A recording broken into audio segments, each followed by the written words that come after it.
नमस्कार दोस्तों, स्वागत है आपका इकोनॉमिक मास्टर यूट्यूब चैनल पर। आज हम बात करेंगे अर्थशास्त्र की 9th क्लास की जो एनसीईआरटी की बुक है उसके पहले चैप्टर के बारे में, जिसका नाम है पालमपुर की कहानी। उससे अर्थशास्त्र को हम किस तरह से सीख सकते हैं ये देखेंगे। उत्पादन क्रिया के लिए किसकी आवश्यकता होती है? उत्तर होगा विभिन्न प्रकार के संसाधनों की, जैसे प्राकृतिक संसाधन, मानव निर्मित वस्तुएं, मुद्रा यानी श्रम और पूंजी की। अगला प्रश्न, बैलगाड़ियां, मोटरसाइकिल, जीप, ट्रैक्टर और ट्रक क्या हैं? उत्तर होगा परिवहन के साधन।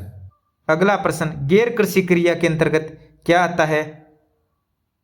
लघु विनिर्माण, डेयरी, परिवहन, दुकानदारी आदि। अगला प्रश्न, उत्पादन का प्रमुख उद्देश्य क्या होता है? उत्तर होगा वस्तु एवं सेवाओं का उत्पादन। उत्पादन के प्रमुख कारक कौन से हैं? भूमि और अन्य प्राकृतिक संसाधन जैसे जल, वन, खनिज आदि, श्रम, पूंजी। अगला प्रश्न, भौतिक पूंजी के अंतर्गत कौन सी मदें आती हैं? तो दोस्तों, भौतिक पूंजी के अंतर्गत स्थायी पूंजी और क्रियाशील पूंजी आती है। क्रियाशील पूंजी या कार्यशील पूंजी। स्थायी पूंजी के अंतर्गत क्या आता है? औजार यानी हल, भवन आदि, जिनका उत्पादन में कई वर्षों तक प्रयोग होता है, यानी ये सालों साल चलते रहते हैं। कार्यशील पूंजी के अंतर्गत क्या आता है? कच्चा माल जैसे सूत, मिट्टी, गन्ना आदि, और नगद मुद्रा। यह उत्पादन क्रिया के दौरान समाप्त हो जाती है। मानव पूंजी के अंतर्गत क्या आता है? उत्तर होगा ज्ञान और उद्यम। अगला प्रश्न, हेक्टर क्या है? उत्तर होगा भूमि माप की मानक इकाई। अगला प्रश्न, एक हेक्टर में कितने वर्ग मीटर होते हैं? सही उत्तर होगा 10,000 वर्ग मीटर। अगला प्रश्न, बीघा, गुंठा आदि जैसी क्षेत्रीय इकाइयां किसका माप है? उत्तर होगा भूमि का। अगला प्रश्न, ज्वार, बाजरा, गन्ना किस प्रकार की फसल है? उत्तर होगा खरीफ का। अगला प्रश्न, गेहूं, आलू किस प्रकार की फसल है? उत्तर होगा रबी का। अगला प्रश्न, एक वर्ष में किसी भूमि पर एक से ज्यादा फसल पैदा करना क्या कहलाता है? सही उत्तर होगा बहुविध फसल प्रणाली।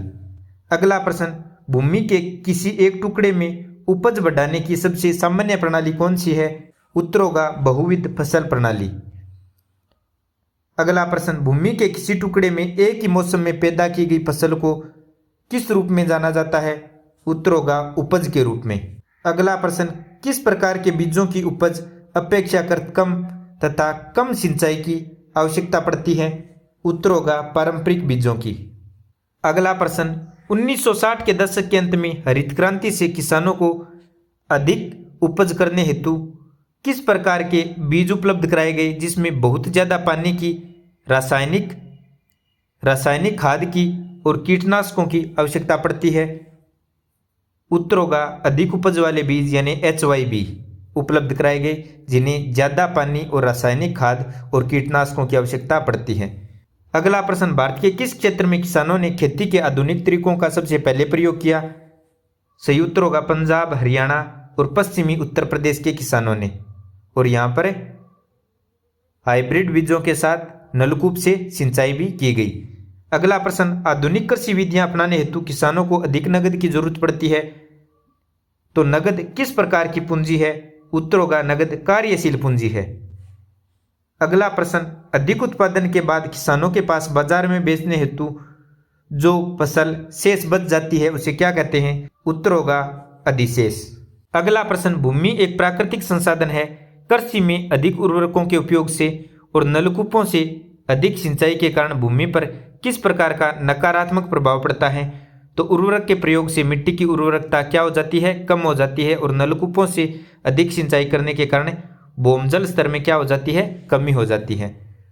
अगला प्रश्न, किस प्रकार का उर्वरक ऐसे खनिज होते हैं जो पानी में घुल जाते हैं और पौधों को तुरंत उपलब्ध हो जाते हैं, लेकिन मिट्टी इन्हें लंबे समय तक धारण नहीं करती तथा यह मिट्टी से निकलकर भूजल, नदियों और तालाबों को प्रदूषित करते हैं, और साथ ही मिट्टी में उपस्थित जीवाणु और सूक्ष्म जीवों को नष्ट कर उसकी उर्वरकता को कम करते हैं?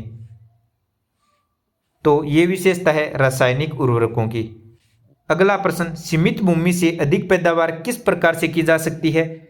उत्तर होगा बहुविध प्रणाली से, अधिक उपज देने वाले बीजों से, सिंचाई सुविधा से, उर्वरक का प्रयोग कर, आधुनिक कृषि उपकरणों का प्रयोग कर, जैसे ट्रैक्टर आदि।